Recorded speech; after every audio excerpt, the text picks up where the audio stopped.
ಇನ್ನು ಧರ್ಮಸ್ಥಳ ಷಡ್ಯಂತ್ರದಲ್ಲಿ ಸಸಿಕಾಂತ್ ಕೈವಾಡ ಆರೋಪಕ್ಕೆ ಸಂಬಂಧಪಟ್ಟಂತೆ ಜನಾರ್ದನ್ ರೆಡ್ಡಿ ವಿರುದ್ಧ ಮಾನನಷ್ಟ ಮೊಕದ್ದಮೆ ದಾಖಲಾಗಿದೆ. ಜನಪ್ರತಿನಿಧಿಗಳ ವಿಶೇಷ ನ್ಯಾಯಾಲಯಕ್ಕೆ ದೂರನ್ನ ಸಲ್ಲಿಕೆ ಮಾಡಲಾಗಿದೆ.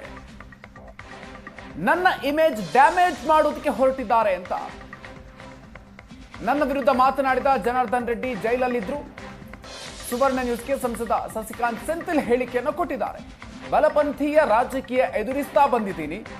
ತಲೆಬುರುಡೆ ಎಲ್ಲಿ ಸಿಗುತ್ತೆ ಅಂತ ನನಗೆ ಗೊತ್ತಿಲ್ಲ. ಧರ್ಮಸ್ಥಳದ ಬಗ್ಗೆ ನಾನು ಮಾತನಾಡೋದಿಲ್ಲ. ರೆಡ್ಡಿ ವಿರುದ್ಧ ಸಂಸದ ಸಸಿಕಾಂತ್ ಸೆಂಥಿಲ್ ದೂರನ್ನು ಕೊಟ್ಟಿದ್ದಾರೆ. ಅದಾದ ನಂತರ ಏಷ್ಯಾನೆಟ್ ಸುವರ್ಣ ನ್ಯೂಸ್ಗೆ ನೀಡಿದಂತಹ ಸಂದರ್ಶನದ ಸಂದರ್ಭದಲ್ಲಿ ಮಾತನಾಡುವಂತಹ ಸಂದರ್ಭದಲ್ಲಿ ಈ ವಿಚಾರಗಳನ್ನು ಹೇಳಿಕೊಂಡಿದ್ದಾರೆ. ಇನ್ನು ಸಸಿಕಾಂತ್ ಸೆಂಥಿಲ್ ವಿಚಾರಕ್ಕೆ ಸಂಬಂಧಪಟ್ಟಂತೆ ಜನಾರ್ದನ್ ರೆಡ್ಡಿ ಏನು ಹೇಳಿದ್ರು ಬನ್ನಿ ಅದನ್ನು ನೋಡ್ಕೊಂಡು ಬರೋಣ. ಆಯಿತು, ಜನ ಮರ್ತಿರ್ತಾರೆ, ಮಾಧ್ಯಮಗಳು ಕೂಡ ಮರ್ತಿರ್ತಾರೆ. ಮಾಧ್ಯಮಗಳು ಕೂಡ ದಿನಾಂಕ ಸಮಯ ಗೊತ್ತಿರಲಿಕ್ಕಿಲ್ಲ ಅಂಥೇಳಿ ಶಶಿಕಾಂತ್ ಸೆಂಥಿಲ್ ಮತ್ತೆ ಇನ್ನೊಂದು ಸಲ ಸುಳ್ಳನ್ನು ಹೇಳಿರುವಂಥ ವಿಚಾರ.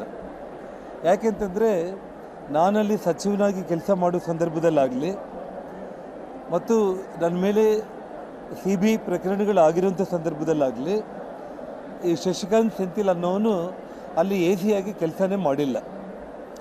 ಸೊ ನನ್ನ ಬಂಧನ ಆ ಸಂದರ್ಭದಲ್ಲಿ ಆಗಿರುವಂಥದ್ದು 2011 ಸೆಪ್ಟೆಂಬರ್. ತಮಿಳುನಾಡು ಸಂಸದ ಶಶಿಕಾಂತ್ ಸೆಂಥಿಲ್ ಅವರು ಇದ್ದಾರೆ ಅನ್ನುವಂಥ ಗಂಭೀರವಾದ ಆರೋಪವನ್ನು ಶಾಸಕರಾದಂಥ ಜನಾರ್ದನ್ ರೆಡ್ಡಿ ಅವರು ಮಾಡಿದರು. ಅದಕ್ಕೆ ನಮ್ಮ ಜೊತೆ ಸಂಸದರು ಮತ್ತು ಮಾಜಿ IAS ಅಧಿಕಾರಿ ಅಂತ ಶಶಿಕಾಂತ್ ಸೆಂಥಿಲ್ ಅವರಿದ್ದಾರೆ. ಸರ್, ಯಾಕೆ ನಿಮ್ಮ ಹೆಸರನ್ನ ಇದರಲ್ಲಿ ಎಳತರುವಂಥ ಪ್ರಯತ್ನಗಳಾಯಿತು? ಇಲ್ಲ, ಅದು ನನಗೆ ಗೊತ್ತಿಲ್ಲ, ಅವರ ಕೇಳಬೇಕು ನೀವು. ಎರಡನೇದು, ನನಗೇನು ಅನಿಸ್ತಾ ಇದೆ, ಇದು ಪೊಲಿಟಿಕಲಿ ಮೋಟಿವೇಟೆಡ್ ಕೂಡ ಇದೆ. ಈಗ ಸದ್ಯಕ್ಕೆ ನಾನು ರೈಟ್ ವಿಂಗ್ ಪಾಲಿಟಿಕ್ಸನ್ನು ಫೈಟ್ ಮಾಡೋದಲ್ಲಿ ನಾನು ಭಾಳ ಓಪನ್ ಇದ್ದೀನಿ, ಭಾಳ ಸ್ಟ್ರೈಟ್ ಫಾರ್ವರ್ಡ್ ಇದ್ದೀನಿ. ಇದರಲ್ಲಿ ನನ್ನ ಹೆಸರು ತರುವುದರಿಂದ ಅವರಿಗೆ ಒಂದು ಸ್ಟೋರಿಗೆ ಒಂದು ಬೇಸ್ ಸಿಗ್ತಾ ಇದೆ ಅಂತ ಕಾಣ್ತಾ ಇದೆ. ಎರಡನೇದು, ತಮಿಳ್ನಾಡಲ್ಲಿ ಈಗ ಪೊಲಿಟಿಕಲ್ ಸಿಚುವೇಶನು ಅದೇ ಥರ ಇದೆ. ಸೊ ಅದನ್ನು ಇಲ್ಲಿ ತಂದು ಏನೋ ಮಿಕ್ಸ್ ಮ್ಯಾಚ್ ಮಾಡ್ತಾ ಇದೆ. ಯಾಕಂದರೆ ಕೋಆರ್ಡಿನೇಟೆಡ್ ಆಗಿ ಈ ಎಫರ್ಟ್ ನಡೀತಾ ಇದೆ. ಇದು ಪೊಲಿಟಿಕಲಿ ಮೋಟಿವೇಟ್ ಅಂದರೆ ನೀವು ತಮಿಳ್ನಾಡಲ್ಲಿ ಪಾಲಿಟಿಕ್ಸ್ ಮಾಡ್ತಾ ಇದ್ರಿ, ಇದು ಕರ್ನಾಟಕದ ಪಾಲಿಟಿಕ್ಸು. ಆದರೆ ಈ ಬೇರೆ ಬೇರೆ ರಾಜ್ಯದಲ್ಲಿರುವಂಥ ಪಾಲಿಟಿಕ್ಸ್ಗಳು ಗುದ್ದಾಟಕ್ಕೆ ಹಿಂದೇನಾದರೂ ರೈವಲ್ರಿ ಅಂದರೆ ನಿಮ್ಮ ಮಧ್ಯೆ ಅವ್ರ ಮಧ್ಯೆ ಏನಾದರೂ ದ್ವೇಷಿತ ಆ ಥರದ್ದು? ಇಲ್ಲ, ನಾನು AC ಆಗಿರುವಾಗ ಪೋಸ್ಟಿಂಗ್ ತಗೊಳ್ಳೋ ಫಸ್ಟ್ ದಿವಸನೇ ಅವ್ರು ಅರೆಸ್ಟ್ ಆಗಿದ್ರು. ಎಲ್ಲರಿಗೂ ಮೈನಿಂಗ್ ಕೇಸ್ ಗೊತ್ತಿದೆ. ತಮ್ಮ ಕರ್ನಾಟಕ ಸಂಪತ್ತನ್ನು ಲೂಟಿ ಮಾಡಿ 7 ವರ್ಷ ಜೈಲು ಹೋಗೋರು ಅವರು. ಸಾವಿರಾರು ಕೋಟಿ, 1 ಕೋಟಿ ಅಲ್ಲ, 2 ಕೋಟಿ ಅಲ್ಲ. ಆ ಟೈಮಿಗೆ ಆ ಎಂಟೈರ್ ಕೇಸ್ ಬಿಲ್ಡಪ್ ಮಾಡಲಿಕ್ಕೆ CECಗಾಗಲಿ ಅಥವಾ CBIಗಾಗಲಿ ಅಸಿಸ್ಟ್ ಮಾಡಿರೋನು ನಾನು. ಹೌದು, ಅದರಲ್ಲಿ ಮತ್ತೆ ಅದು ಓಪನ್ ಇದೆ, ರೆಕಾರ್ಡ್ಸಲ್ಲಿ ಕೂಡ ಇದೆ. ಆ ಮನಸ್ಸಲ್ಲಿ ಇಟ್ಕೊಂಡು ಅವ್ರು ಮಾಡ್ತಾ ಇದ್ದಾರಾ ಅಥವಾ ಅವ್ರಿಗೆ ಇನ್ಸ್ಟ್ರಕ್ಷನ್ ಬರ್ತಾ ಇದೆಯಾ ಬೇರೆ ಕಡೆಯಿಂದ ನನಗೆ ಅರ್ಥ ಆಗ್ತಾ ಇಲ್ಲ.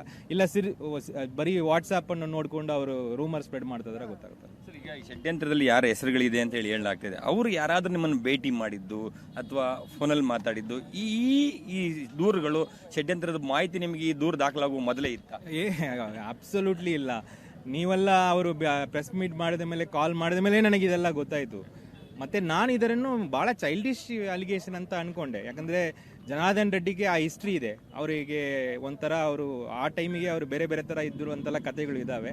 ಸೊ ನಾನು ಅಷ್ಟು ಸೀರಿಯಸ್ ತೊಗೊಂಡಿಲ್ಲ. ಬಟ್ ಇದು ಹೋದಾಗ ಡೈಲಿ ಒಂದು ಸ್ಕ್ರಿಪ್ಟ್, ಮ್ಯೂಸಿಕ್ ಆ್ಯಂಗಲ್ ಎಲ್ಲ ಸ್ಟೋರಿ ಬರೆದು ಇವತ್ತು ಸೀರಿಯಲ್ ಮಾಡಿ ಮ್ಯೂಸಿಕ್ ಮಾಡಿ ಅದು ಆಸ್ಕರ್ಗೆ ತೊಗೊಂಡೋಗ್ಬಿಟ್ರೆ ಅದಕ್ಕೆ ನಿಲ್ಲಿಸಬೇಕು ಅಂತ ನಾನು ಬಂದಿದ್ದೆ. ನೀವು ಮಂಗಳೂರಲ್ಲಿ ಕೆಲಸ ಮಾಡುವಾಗ ಇಲ್ಲೊಂದು ಕಡೆ ಧರ್ಮಸ್ಥಳದ ವಿರುದ್ಧ ಯಾವುದಾದ್ರೂ ಆಕ್ಷನ್ ತೆಗೆದುಕೊಳ್ಳುವಂಥ ಪ್ರಯತ್ನಗಳಾಗಿತ್ತಾ? ಆ ವಿಚಾರನ ಇಟ್ಟುಕೊಂಡು ಇದರಲ್ಲಿ ನಿಮ್ಮ ಲಿಂಕ್ ಮಾಡುವಂಥ ಕೆಲಸಗಳಾಗಿತ್ತು? ಅಂಥವು ಯಾವುದೂ ಇಲ್ಲ. ನಾನು ನನ್ನ ಟೆನ್ಯೂರ್ ಓಪನ್ ಬುಕ್ ಇದೆ, ನೀವು ಎಲ್ಲಿ ಬೇಕಾದರೆ ಕೇಳಬಹುದು.